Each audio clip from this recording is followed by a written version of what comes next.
This program is brought to you by the Georgia Neurosurgical Institute. For over 50 years, rendering neurosurgical care to patients of all social conditions, treating complicated problems involving the brain, spine, spinal cord, and peripheral nerves, endeavoring to encourage quality care, medical research, innovation, and education on a local, national, and international basis.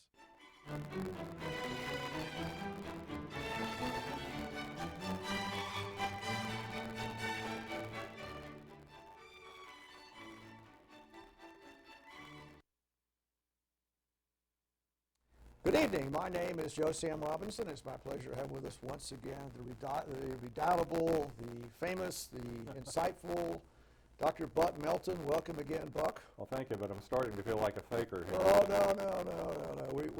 We've had good, jolly conversations here many times, and tonight maybe we can have a very general one about the nature of good and evil. So this is it's a topic that is on I guess, the cusp of our times here. We don't really talk about what is good and what is evil. We don't really understand the nature of those things well enough.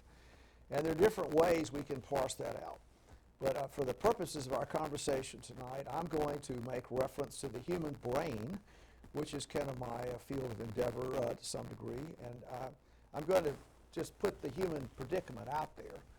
That the way evolution has fashioned our brain is we have sort of two parts to it. We have an alligator brain, which basically from a phylogenetic point of view looks like an alligator or a snake brain. So if we go in and we take uncap this primitive part of our brain and we put it next to a snake or an alligator, it's exactly the same kind of situation. It has the same kind of ferocious motivation that an alligator would have. It's an unrestrained id, to put it that way. And on top of that, we have a new structure that's been put there. You could say by whom. You could say maybe God put it there, or from what that would be one viewpoint. Another would be phylogenetically, evolution, whatever. But in this part of the brain, called the neopalladium, there's a different kind of structure. The interconnections are different. It's a six-layered neocortex. And in this part of the brain, one can say resides logic, mathematics, morality, altruistic behavior. All of this is there, and the two parts of the brain are constantly at odds with one another. So we have this human duality, the possibility of demons and angels in all of us and in the world. Now, having sort of set that up, the question would be, what do we do from a societal point of view to encourage the good part as opposed to the bad part? And I'll toss the ball, and we can start talking about that, but I'll toss the ball to you, and you're probably going to define good and evil right now. Well, I'll ask what is good and what is evil. If I could, though, if we have time, I would like to ask a couple of questions about anatomy. Yes. So do you see, is there a bright line between the two parts of the brain, or is there a gradation? Well, just to go through this, the brain is the most complicated thing we know of in the universe. There are 10 billion cells there. The interconnections are extraordinary. The complexities are extraordinary. There are different neurotransmitters. The intricacy, the wiring is extremely complicated. But having said that, the basic, more primitive part of the brain is wired up to this neopalladium. So there's an interconnection, and often what happens is, say, in a fit of rage, which happens to us all, your cat bites your foot, shall we say, and you just very coarsely kick the cat. I mean, I don't suggest you would do that. I don't suggest you would do that, Bucky, but you do something that you later regret. And what happens is this: the limbic lobe starts to fire, and it has like a cyclotron effect. It blocks this neopalladium, their influence there. So in periods of rage or passion, all of your higher intellectual functions are turned off. I mean, that's a sort of a very ad hoc, generalist viewpoint. But we do have this interconnection, and This is we're constantly on the lookout for food or whatever else, or dominance, and this basic part is playing a role there. And the older parts of the brain are the ones closer to the brain stem? Yes, that's right. Yes, those are our so- basic drives. Yeah. Sleep first, So appetite. well, the 4 Fs, fighting, feeding, fleeing, and mating would be the... That's correct, Yes. Bucky. That's right. I mean, I think I won't make a joke past that. Yes, Yes. well, So I think so- I think that was an effort at a joke. But nevertheless, yes, we have these basic primordial instincts are there, and those instincts are the same as an alligator's. And from that, if I can say it this way, these baser human passions flow, where the idea of injuring another creature would be axiomatic. One would not hesitate to, in this state of nature, shoot a person that was trying to get your food, and you would strangle your brother, or if the brother got in your way. And the restraint that this Neo-Palladium exercises is our enlightenment. It's Beethoven's music, whatever, maybe Beethoven's, maybe I'll pick Mozart, but Mozart might be better. Mozart is better than Beethoven. Yes. Pardon me. I would Right. I would probably I concur made an with error on that, but maybe Beethoven is for the other part of the brain. But in any event, we have this interplay, and the question to ask, and this is the broader question, is in our world in America right now, is there something we can think of to encourage the better part of it to happen? What sort of, how can we get a good society where the better part of the brain prevails? And let me add this comment to it.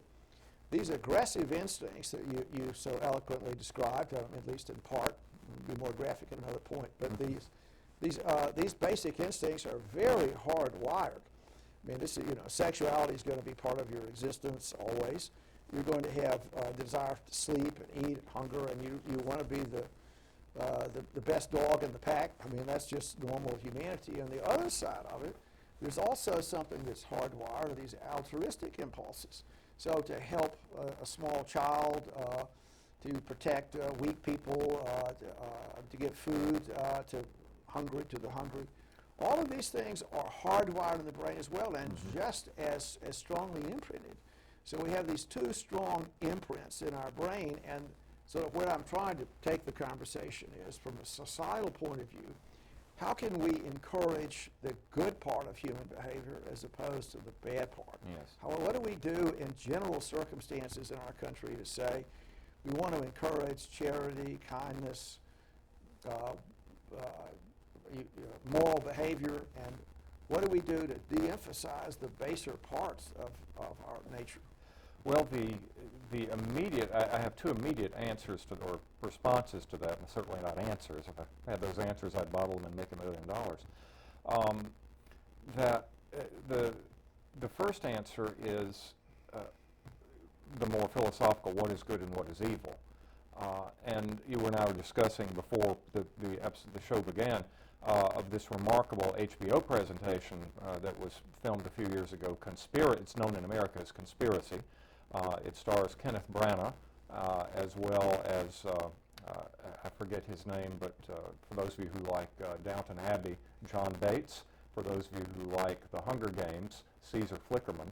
And it's a recounting of the Wannsee Conference in early 1942, when the leading Nazis held a conference on the Jewish question, the final solution, and essentially got everything on the same page to move forward with the Auschwitz and other extermination camps. And there's a very good question as to whether or not what they believed they were doing, they truly believed they were doing, was a good thing. Yes. And yet I would think that most civilized human beings would, if the better angels of their nature were speaking, Yes. would say, no, that was an evil thing. Yes. So our first step is to define what is good and what is evil here. Yes. And so, okay, you threw me a pitch. I'll see if I can swing the bat at it. And a lot of what the definition of good and evil is often put out there in divine terms with different kind of religious structures.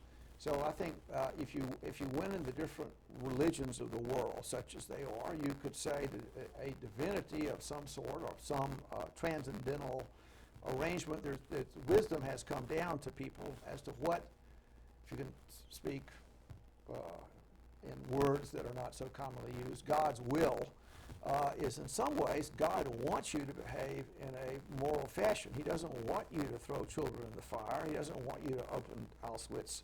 He doesn't want gas chambers. And if you go by religious codes, they often spell out what's good. And if, just to continue, and I mean, I think that's almost anywhere, and in a secular society, that sort of tilting things toward an altruistic direction is diminished. So you could say with everything, I mean, we're thinking about a good society, a irreligious society, I mean, maybe we can talk about the advantages of an irreligious society, but one that immediately strikes me is there's a substantial disadvantage in this altruistic arrangements.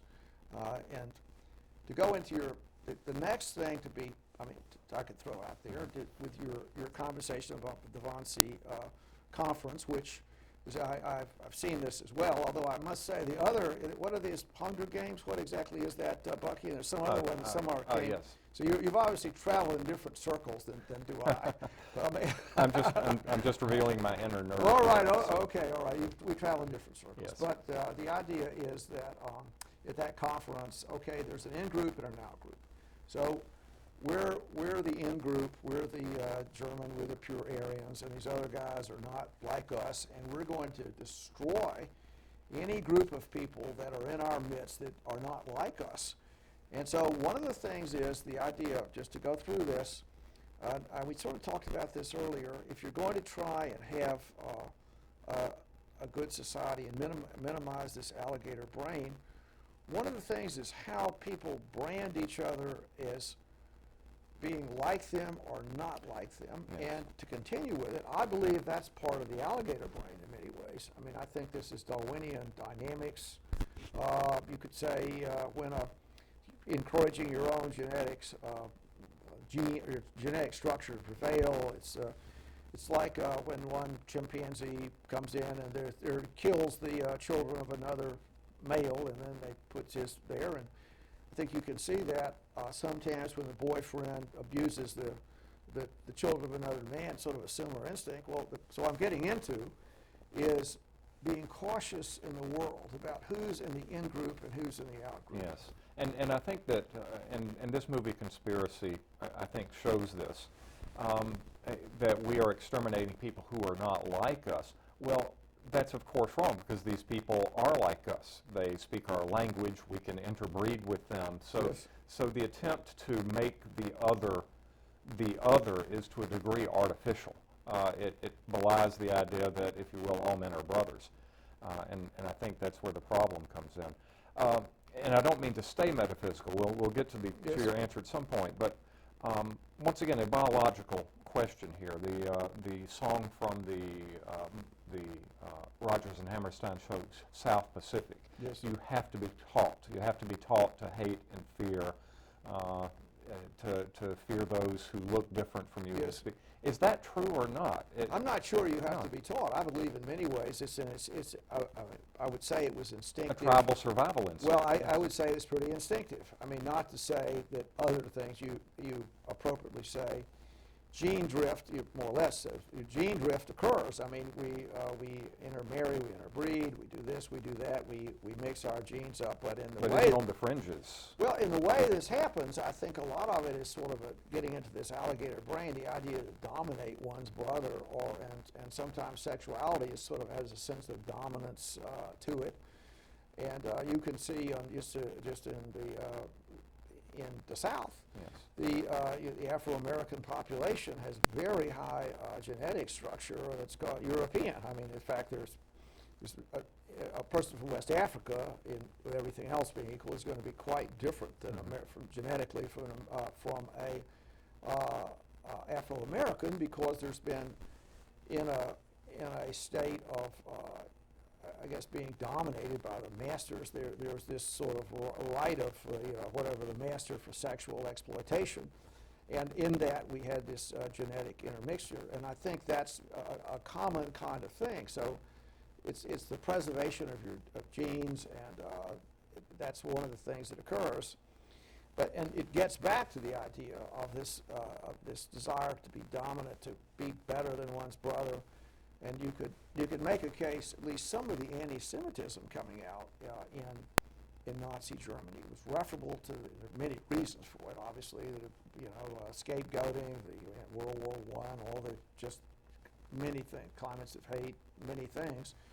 But one was the extraordinary success in urban areas of Germans of Jewish heritage. They'd done very well, and that meant that there was somebody that was smarter than you were, or they were winning. Einstein was there winning Nobel prizes and whatever, and these guys were smarter, and it caused this enormous antipathy. So if one group does better than another, then it causes this desire of evil, and maybe we have to be thinking about it. And I had to jump in because that success was ironic, because the reason that the Jewish community had been so successful in those areas is because for centuries, white Christian Europe had banned them from owning property, real property. And property, of course, had been in the agricultural era prior to the industrial era. It was the key to wealth. And so the Jewish community had to go into the businesses. And so when business became so important as the industrial era hit, they were right there where they needed to be. It's kind of like forcing one to go to Silicon Valley. You know, you're going to have to learn about computers and internet, and we're going to continue to run our fruit stand. Yes, or we can't run a fruit stand. Or forcing Native Americans onto the reservations in Oklahoma, and then 100 years later, oil gushers. Right, that's right. That's right. The irony. Well, I've gotten far afield from your original question here. Yes. And it's how to encourage good, assuming we can. And I've made the comment, Yes. maybe some divine religious structure is good, and also recognizing, which is another thing I'd put out there, recognizing these human traits and understanding them would be a big deal. But go ahead. Which is the application of reason, which is the higher brain function. Yeah, you'd have to say, this is what's going on here. Yes. This is the reason that I feel this antipathy. There's a reason. I mean, if you're a student in Nazi Germany, or university student, you're going to a book burning or whatever, and all the books are being tossed in there, and you think to yourself, well, what's really going on here? And understanding anytime these antipathies occur with one group against another, then we have to understand what's behind it, and that's particularly true in America. When we discussed that earlier, we have a number of groups that are here with us, and there's tension between those groups. And understanding the reason intellectually as to why the tension is there is a really important thing, keeping that alligator brain down. Yes. It's fascinating because if you look at the ancient world, if you look at, for instance, Republican Rome, and perhaps even Imperial Rome, and I think that this would be true of ancient Greece as well, that how do you make yourself other than other animals? And clearly we're animals, but how do we make the animal kingdom as other? Well, the difference is in reason. We are reasonable, other animals are not. How do we show that we are reasonable? Well, one of the clearest signs of reason is our use of language. This was why rhetoric was so important in the ancient world to the educated classes, because the better you spoke, the better your command of rhetoric, the more reasonable you were, and therefore the less of a pure animal you were. So if you follow that, the idea of reason leading us to what is good, that the good is the reasonable, then we would use that idea to suppress the alligator brain, the reptile brain, as much as possible by fiat, if necessary. Okay. Could it be done? Now, you've also broached, this is a long conversation that deserves more than 30 minutes. Indeed. But one of the things is false reason, if you wanted to say it that way, and you could look at the Wannsee conference. Which seems very reasonable. Yes, it does, Yes. and I'll discuss that. So reason can be used for basically immoral or outcomes, or to encourage evil. And a lot of what I think goes into there is the sort of Kantian kind of thing about starting from some kind of first principle, the moral imperative, and then going just deductive reasoning. So if you start from the first principle, it's almost like geometry. And of course, that's not the way the world is. So if you go down, if you open one door and you go into deductive reasoning, the idea is we have these first principles, and and from that, these well-established perfect principles, every other logic flows to whatever ends with the first principle. And the first principle could be the vokish state. The idea that we're going to have, that's the kind of good society. It's the contrary, it's the converse of a diverse place. We have one group of people that all have the same space, and that's going to be the perfect world. And now, how do we accomplish that? And so then after that, we all agree with that in the room. Yes, yes, yes, says everyone. That's in this conference now. And we're at war, and all these people are trying to injure our group. So how can we win the war? And how can we make our group prevail? And then every other bit of logic that flows from those first principles is a 1, 2, 3 kind of thing. And assuming that nothing interfered with that train of thought, then you could say in some ways the death camps would be logical. Yes. They could be logical and reasonable to, okay, well, the people can only be here as long as they support our idea of a vokish state. If they can't do that, then they have to be destroyed. If they can manufacture, I don't know, V1s, they can go in a cave and we'll work them to death and they can make V1s, well, they can stay here for a while. And we would like to, in a time of peace, just expel everyone. So the conference, well, yes, we'd like to send everyone to Madagascar. I mean, it costs money to kill people, and we don't offhand want to kill anyone. I mean, maybe it might be fun to kill a few people. Well, we've got other fish to fry here, so to speak. I mean, we don't want to kill anyone. Just leave and go to Madagascar, and we'll take your property and whatever. But in a state of war, so well, we can't do anything else, so we'll just have to destroy you. But it comes from in false logic and false reasoning. And so that's another thing that ought to be considered here. If we remember, the alligator brain could capture this higher point of reason. Well, and that's where I was taking this next, and staying with this same movie in the Wannsee Conference, that if you look at the Holocaust, or the better word for it is the Shoah, that there seemed to be an awareness on the part of the Nazi leadership, either that what they were doing was wrong, or that what they were doing would be perceived by us lesser non-Aryan mortals as wrong, because even though they seemed perfectly convinced that what they were doing was good and right and forged full steam ahead on it, they spoke of it in euphemisms. They kept the documentation down as much as possible. So it's like they didn't want to be caught doing what they were doing, which indicates to me that there's at least the possibility that at some level they knew what they were doing was, to use your word, evil. It was wrong. And yet they had put logic and reason and their higher brains at the service of it, which brings us back to your initial question. How do we do what is good? How do we encourage or compel people to do what is good? So just to go through this, I think I'll make a few points here. Number one is, I think it's important to recognize the ambivalent nature of our species. We have this propensity for good and evil.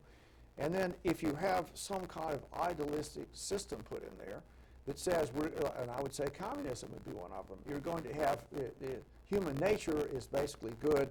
We just have to allow human nature to flourish, and it'll be paradisio there. Or you could say, maybe in the Bush administration, Iraq is just going to be a paradise on earth if we knock Saddam Hussein off. There's some kind of purveyor, the demon that's here. We just destroy the demon, and then all the flowers will flourish in the field. I think a very central thing to do is to understand the ambivalent nature of our species and to mistrust systems that don't recognize that. I mean, we can have an ideal that we go to, but basically we have to understand that we always have this ambivalence and temptations, always going to be there, and we just have to deal with it, deal with the world as you find it. Another thing to say is that I would say, just like these aggressive tendencies are hardwired, universal values or some kind of altruistic behavior likewise is hardwired in everyone's brain. So the people that were shooting, I don't know, people in war, they do that.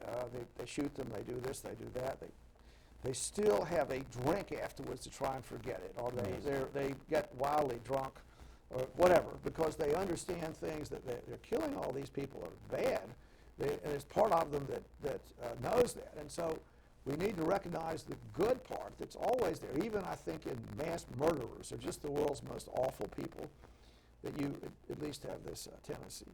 Now, I would say point one, recognizing it. The next point I would make is that they're different. We have a lot of neurochemistry boundaries and things going on. So with all the exuberance and goodness of youth and all the things that are great, which I can recollect, those great times in life, but whatever, being a senior citizen now. But all this good stuff that's out there, that is a time the alligator brain is often quite dominant. So all these aggressive tendencies are present in youth, and that's when people assassinate one another, they blow cars up and whatever. And older people, as one ages, the alligator brain gets a little less in control, and the intellect seems to prevail. The age of reason, shall I say, yes. appears. And in this age of reason, you could say people are pursuing goodness more than they might in younger days, and that's an equivocal question I'm throwing out. So understanding human dynamics, I think, would be a huge thing. Well, I think go ahead. Well, I mean, all right, so those, and then I was thinking about things that would encourage the good part, and and I'll let you talk, and then I'll mention things that would discourage the bad part. Yes. Well, I think to carry on in this direction, that the higher parts of the brain are not fully developed until early 20s or thereabouts. Right, that's correct, yes. And then by the time you get to your 30s and 40s, if you've lived a successful life, you've amassed sufficient wealth that right. you can indulge your altruistic visions right, yes. without really hampering yourself. So just sociologically as well as developmentally, yes. It would seem that there's a bias in the direction of good among older members of society, Yes. of planting trees that you will not Right, live to right. Right, yes. to be under the shade. So does it simply come down to material wealth? That if we have more stuff and everybody's material capital is increased, Yes. that we can afford to be more altruistic, we can afford to be less grasping? Is it as simple as that? And if that's the case, then should we simply promote and adopt capitalism as much as possible as a way of lifting all the boats?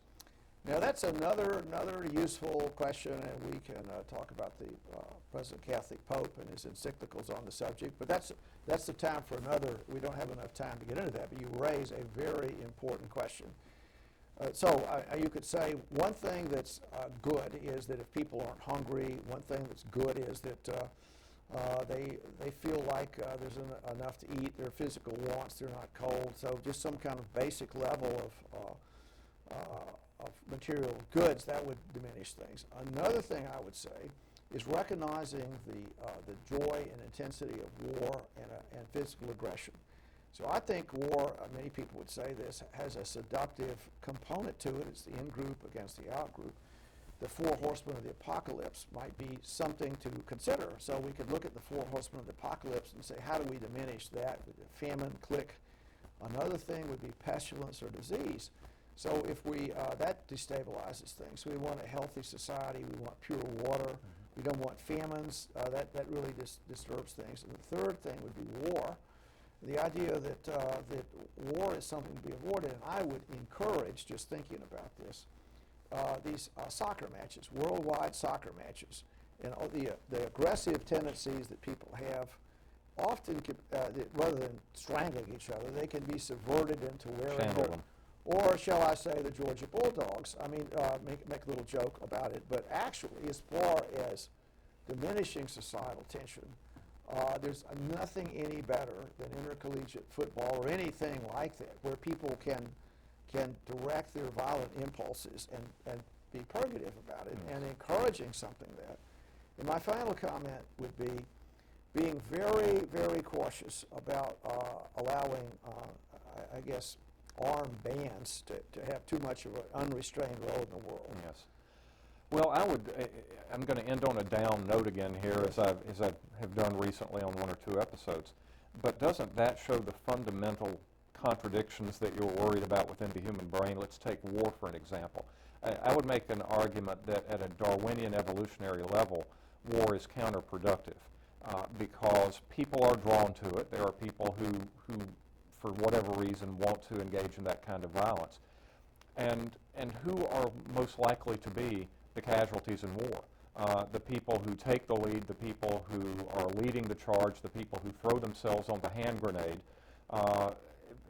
Nature is not selecting properly in that sense. Well, we have to conclude our conversation. I'll just say survival of the fittest and Nietzsche. But okay, That's so a we'll horrible talk way to later. end. Okay, thank you. Thank you. Thank you.